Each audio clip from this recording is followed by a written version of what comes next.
Pemirsa, berita Banjarmasin kembali hadir menjumpai Anda. Bersama saya Zaldi Ariandi. Sejumlah berita aktual dan beberapa informasi menarik lainnya telah kami siapkan untuk Anda. Berikut berita utama hari ini.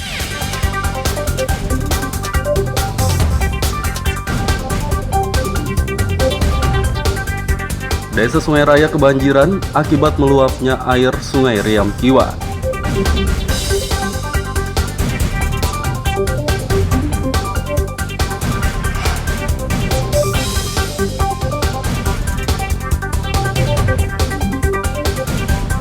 Puluhan hektar tanaman sayur mati akibat kebanjiran.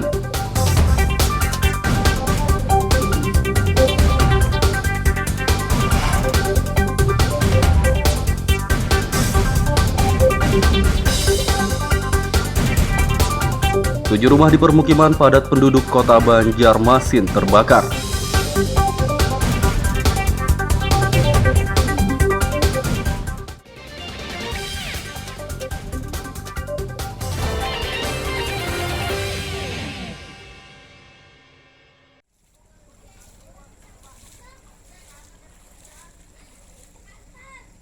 Banjir kiriman dari hulu yang menyebabkan Sungai Riam Kiwa meluap kini merendam desa Sungai Raya di Kabupaten Banjar. Desa yang berada di Kecamatan Simpang 4 itu terendam banjir dengan ketinggian berkisar 50 hingga 60 cm Rabu siang. Jalan di desa ini pun tak bisa dilintasi motor, sehingga banyak warga yang membuat rakit bambu untuk membantu pengendara. Menurut warga, banjir mulai merendam sejak Selasa malam. Banjir hari ini menggenangi desa Sungai Raya, karena sebagian besar jalan sudah digenangi air, kisaran 50-60 cm di jalan, sehingga lalu lalang untuk roda 2 dengan terpaksa menaiki rakit bambu. Banjir ini naik dari tadi malam, sudah mulai menggenangi jalan di desa Sungai Raya ini, mana banjir kiriman hulu dari Riam Kiwa. Warga Sungai Raya yang rumahnya terdampak banjir masih bertahan di rumah. Ketinggian banjir yang merendam rumah warga di desa ini berkisar 20 hingga 30 cm. Dari Kabupaten Banjar, Lutfi Darlan dan Fahmi melaporkan.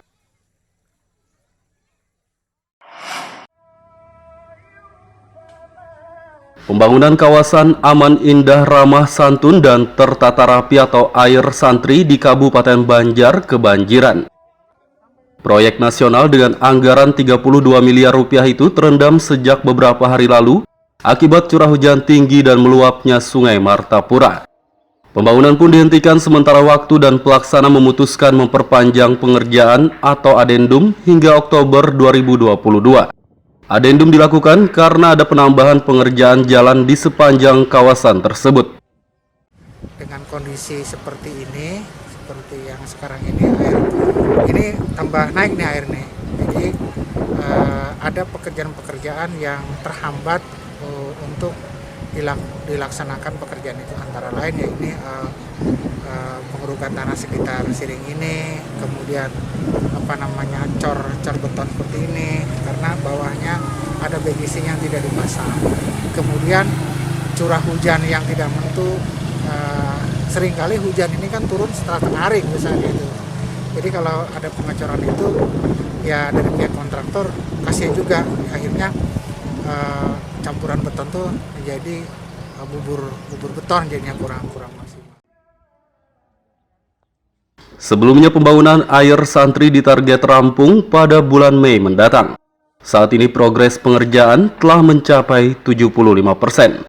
Dari Kabupaten Banjar, Lutfi Darlan dan Fahmi melaporkan.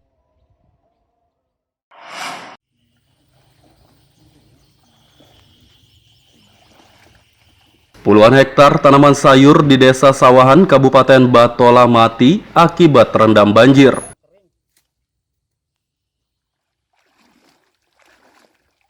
Terpantau Rabu siang, petani di desa tersebut memanen sayur kacang panjang, terong, mentimun, sawi, tomat, dan cabai dari tanaman yang masih hidup. Dari puluhan hektar kebun sayur, lebih dari 70% mati akibat terendam banjir sejak sepekan lalu. Petani pun rugi puluhan juta rupiah. Tanamannya apa aja tuh? Tomat lawan cabai sayur. Jadi apakah mati atau seperti apa tuh? Sekarang udah mati semua. Jadi untuk kerugian sementara ini pikiran sampai berapa nih? Ya puluhan juta. Kalau rata-rata Pak untuk di sini banyak lah yang kebun sayur-sayuran seperti di sini. Rata-rata sini tanam sayur semua. Jadi untuk kondisinya kalau sebagian besar seperti apa di sini? Sama kayak sini. Petani desa Sawahan berharap pemerintah membantu bibit tanaman sayur agar mereka bisa menanam lagi. Dari Kabupaten Bahtola, Lutfi Darlan dan Ibrahim melaporkan.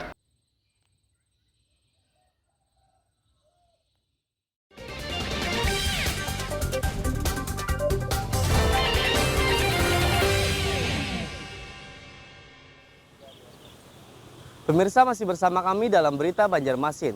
Bagi Anda yang baru bergabung, berikut Berita Banjarmasin utama hari ini.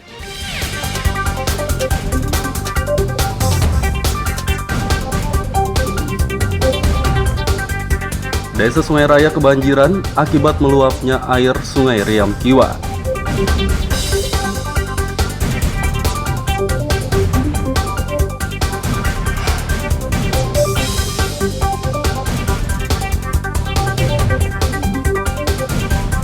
Puluhan hektar tanaman sayur mati akibat kebanjiran.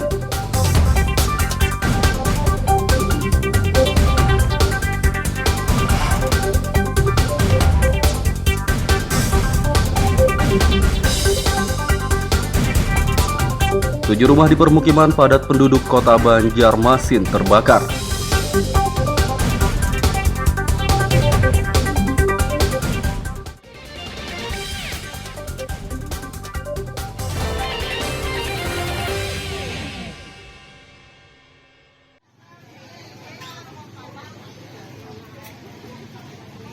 Kobaran api disertai asap pekat membumbung tinggi di kawasan Antasan Kecil Timur, Banjarmasin Utara, Rabu siang. Kebakaran di permukiman padat penduduk ini baru bisa dipadamkan sekitar 30 menit. Si jago merah menghanguskan 7 rumah. Terpantau Rabu sore warga mengais puing-puing rumah yang terbakar, berharap menemukan barang berharga mereka. Setelah itu ada berupa kukus, nggak tahu lagi dari mana api itu, pokoknya langsung besar. Terus kita cari batu untuk catuk tiang listrik untuk mengiap, terus kita kemuka mengiap pemadam semida sama konoi. Terus begitu datang semida, langsung apinya agak sudah besar lah. Ya istilahnya tuh, nah itu aja informasinya. Berapa buah total sementara? Kira-kira 7 buahan. Kira-kira 7 buahan. Jam berapa api itu, Man? Hah? Jam berapa api itu? Api sekitar 2.15. Iya. Setelah kita pulang kerja tadi. Tidak ada korban jiwa dalam peristiwa ini, kerugian ditaksir mencapai ratusan juta rupiah. Penyebab kebakaran masih diselidiki polisi.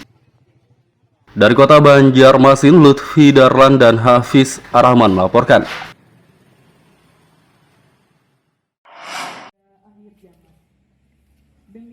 Ribuan botol minuman keras miras ilegal dimusnahkan oleh kepolisian Kabupaten Tapin bersama Forkopimda setempat.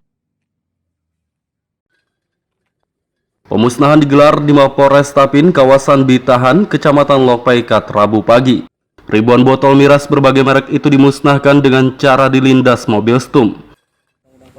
Iya, yang satu kan kita proses, kan ada dari 4.252 itu kan ada satu yang kita proses, yang 4 itu kan barang temuan.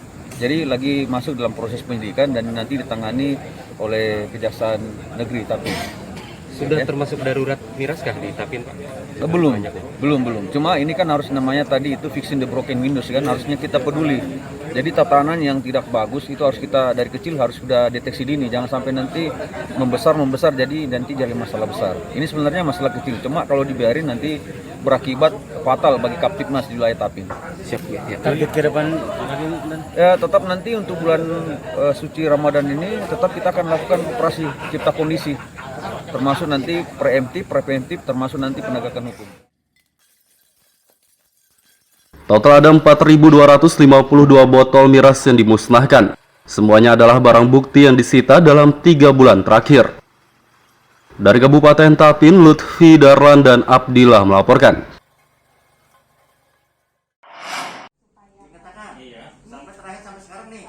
Sejumlah perwakilan guru honorer datang ke kantor DPRD Banjarmasin Senin lalu. Mereka menemui legislator untuk mengadukan gaji yang belum dibayar pemerintah sejak Januari lalu. Perwakilan Ali Wardana mengatakan ada sekitar 1.600 guru honorer yang belum dibayar gajinya. Menurutnya Dinas Pendidikan belum dapat mencairkan gaji karena terkendala aplikasi dan pejabat penguasa anggaran juga menjabat PLT Kepala Disdik.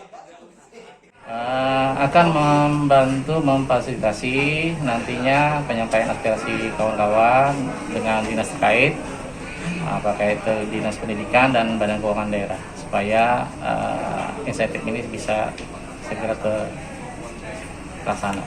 Informasinya itu dananya sudah ada kah atau ya Pak? Nah, kurang tahu kita Pak, dananya sudah ada, karena kita bukan ranah yang tahu anggarannya kan Badan Keuangan Daerah sama Dinas Pendidikan. Karena kan kita hanya pelaksana di lapangan kan sebagai pengajar gitu. Total keseluruhan Ada berapa? Itu untuk guru SD dan SMP ada 1.600-an Pak. 1.600. itu kan dapat 1 juta tuh Kak. Ya, untuk guru 1.300.000 tahun ini, untuk operator 850, kemudian untuk pesuruh sekolah 650. Operator tuh enggak. Saya sudah koordinasi dengan sekretaris dinas. Kalau memang itu kendalanya, ya artinya percepatan itu harus jemput bola, ya, dinas harus jemput bola. Karena mereka ini sudah mengusulkan dari Januari Februari, ya, artinya keterlambatan honor mereka. Yang cuma alasannya itu sudah 2 bulan tidak ada realisasi. Nah, sebenarnya itu harus ditindaklanjuti, jemput bola, dicari benang merahnya itu di mana. Wakil rakyat berjanji akan menindaklanjuti keluhan para guru honorer dan segera berkoordinasi dengan pihak terkait. Dari Kota Banjarmasin, Lutfi Darlan dan Zoanda Adriani melaporkan.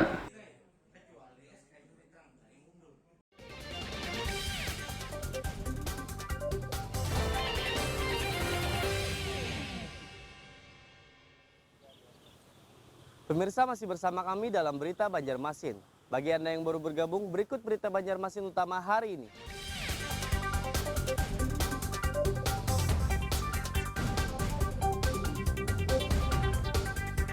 Desa Sungai Raya kebanjiran akibat meluapnya air Sungai Riam Kiwa.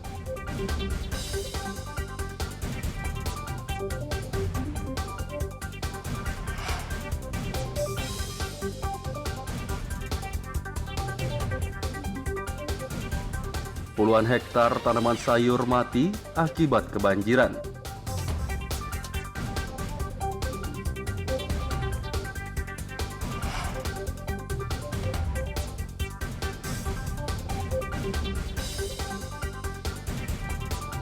Tujuh rumah di permukiman padat penduduk Kota Banjarmasin terbakar.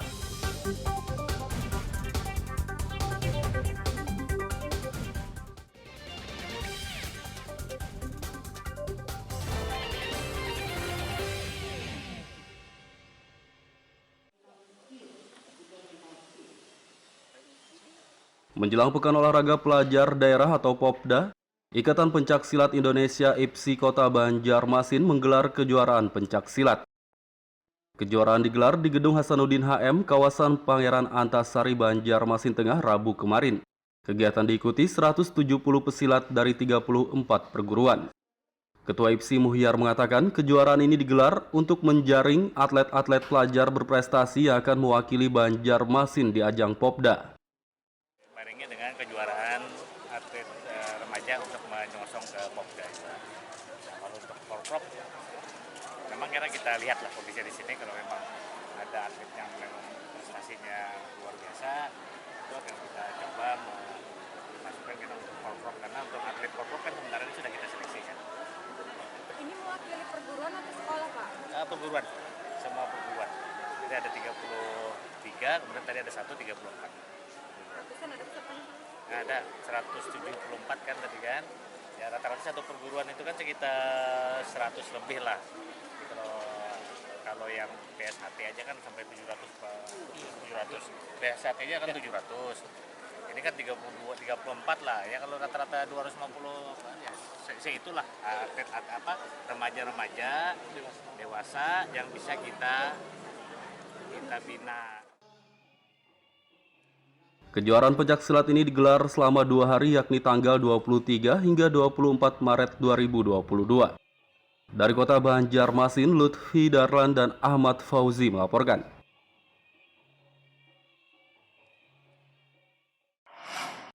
Tanggal 25 Januari 2022. 14 jabatan kosong eselon 2 di lingkup pemerintahan kota Banjarmasin dilelang.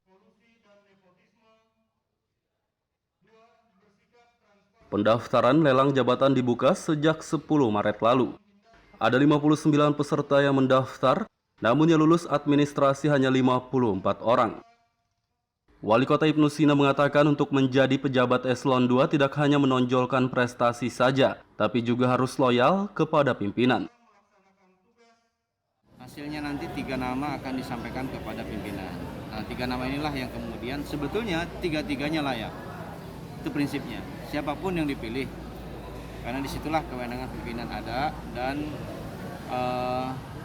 melihat dari aspek lain di luar misalnya kepandaian, keprofesionalisme, kemampuan, kemauan dan juga yang paling penting adalah bekerja dengan sebaik-baik. Itu saya kira dan memahami visi misi Banjarmasin Baiman dan lebih bermartabat, Barasiwan nyaman dan lebih bermartabat. Itu yang paling penting saya kira.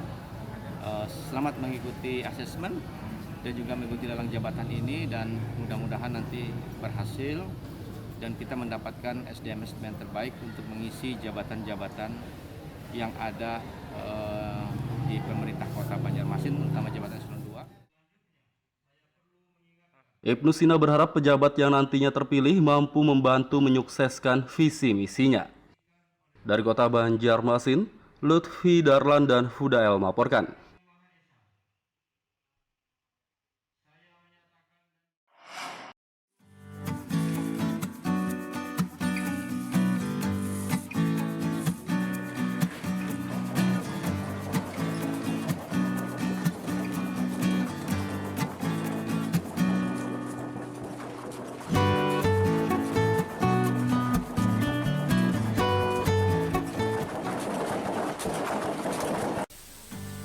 Tumbuhan purun merupakan jenis tumbuhan liar yang biasanya tumbuh di daerah dataran rendah seperti di lahan hutan galam atau lahan pertanian.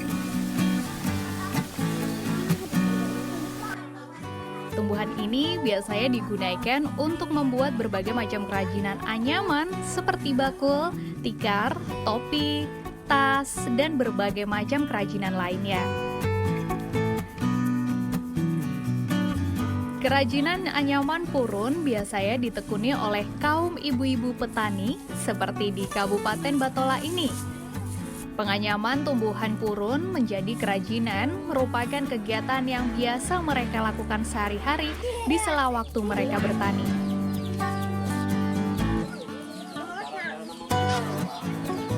Nah, selain sebagai pengisi waktu senggang dalam bertani, menganyam kerajinan purun ini juga menambah penghasilan mereka. Untuk membuat kerajinan anyaman purun terlebih dahulu dijemur hingga kering dan layu, sehingga tidak mengandung kadar air lagi di dalamnya. Kemudian purun dipilah sesuai ukuran, baik besar dan panjangnya yang berbeda-beda. Setelah dipilih, purun selanjutnya diikat. Kemudian ditumbuk menggunakan mesin tumbuk atau bisa juga secara manual dengan menggunakan kayu.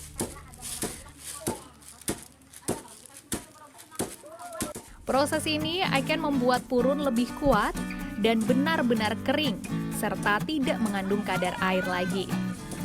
Sementara untuk menganyam kerajinan purun, para pengrajin menyatukan beberapa helai purun dengan pola-pola anyaman dan terus disambung hingga kerajinan selesai. Biasanya purun dibuat menjadi topi, tas, dompet, karpet tradisional, dan yang lain.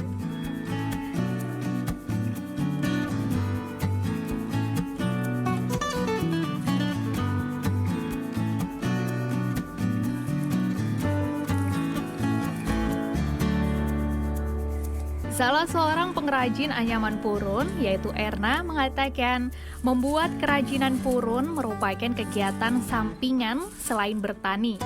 Dengan menganyam purun, dia mendapatkan tambahan penghasilan untuk kebutuhan sehari-hari keluarganya. Kalau selain membuat ikan ini apa biasanya?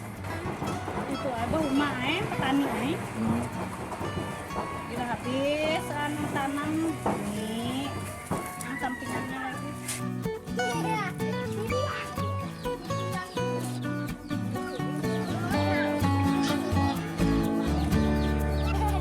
Kegiatan ini juga didukung oleh pihak desa setempat.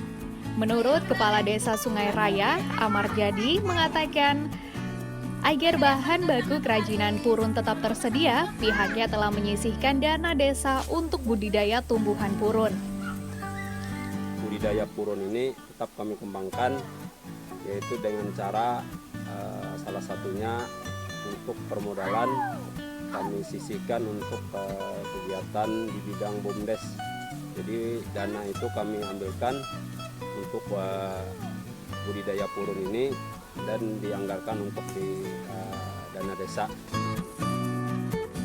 Selain sebagai penambah penghasilan bagi para petani di sela waktu mereka, menganyam kerajinan purun ini juga merupakan kearifan lokal yang sudah turun-temurun dilakukan sejak zaman dahulu.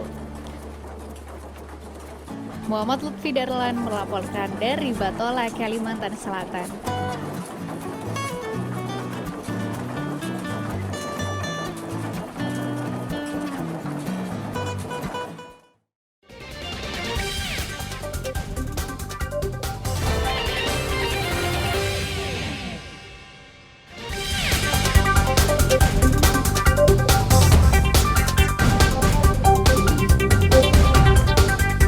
Desa Sungai Raya kebanjiran akibat meluapnya air Sungai Riam Kiwa.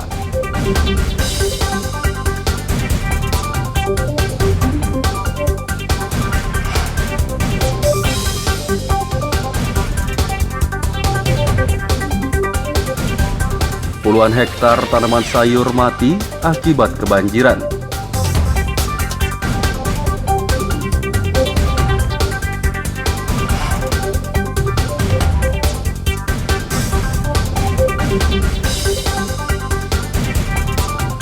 Tujuh rumah di permukiman padat penduduk kota Banjarmasin terbakar.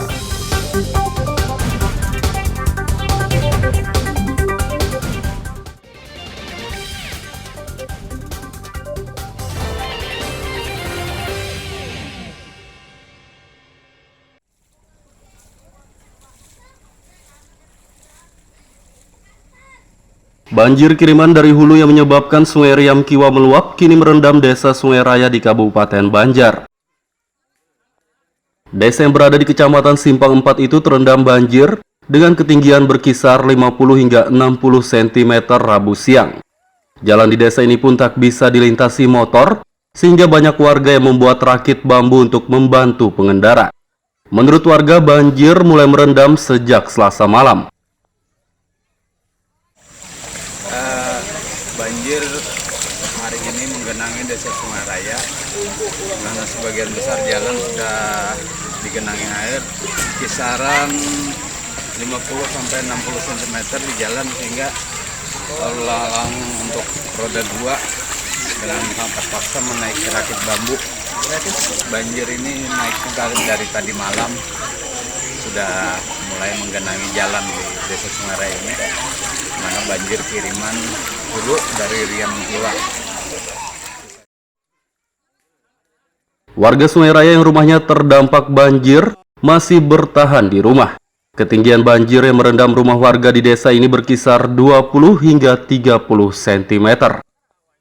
Dari Kabupaten Banjar, Lutfi Darlan dan Fahmi melaporkan.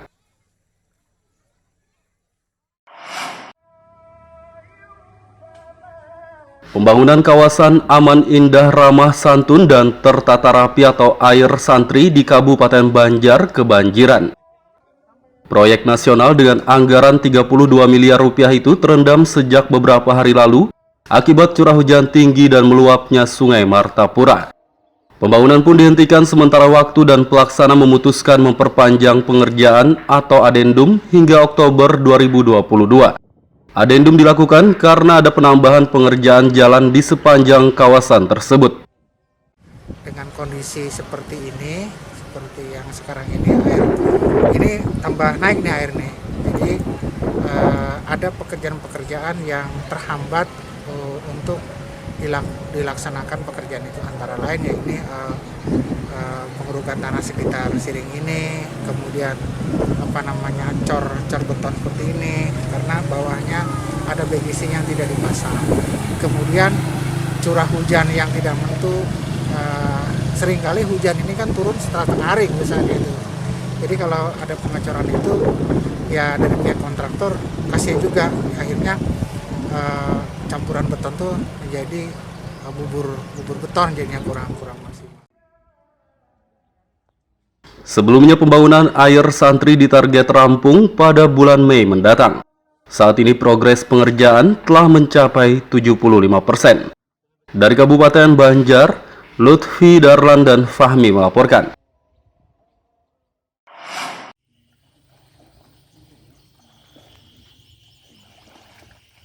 Puluhan hektar tanaman sayur di Desa Sawahan, Kabupaten Batola mati akibat terendam banjir.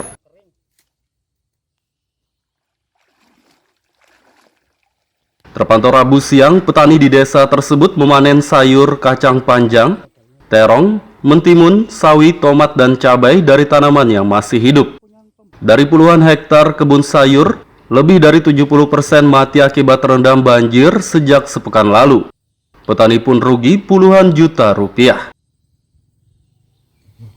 Tanamannya apa aja tuh? Tomat lawan cabai sayur. Jadi apakah mati atau seperti apa tuh? Sekarang udah mati semua. Jadi untuk kerugian sementara ini pikiran sampai berapa nih? Ya puluhan juta. Kalau rata-rata Pak untuk di sini banyak lah yang kebun sayur-sayuran seperti di sini. Rata-rata sini tanam sayur semua. Jadi untuk kondisinya kalau sebagian besar seperti apa di sini? Sama kayak sini. Petani Desa Sawahan berharap pemerintah membantu bibit tanaman sayur agar mereka bisa menanam lagi. Dari Kabupaten Batola, Lutfi Darlan dan Ibrahim melaporkan.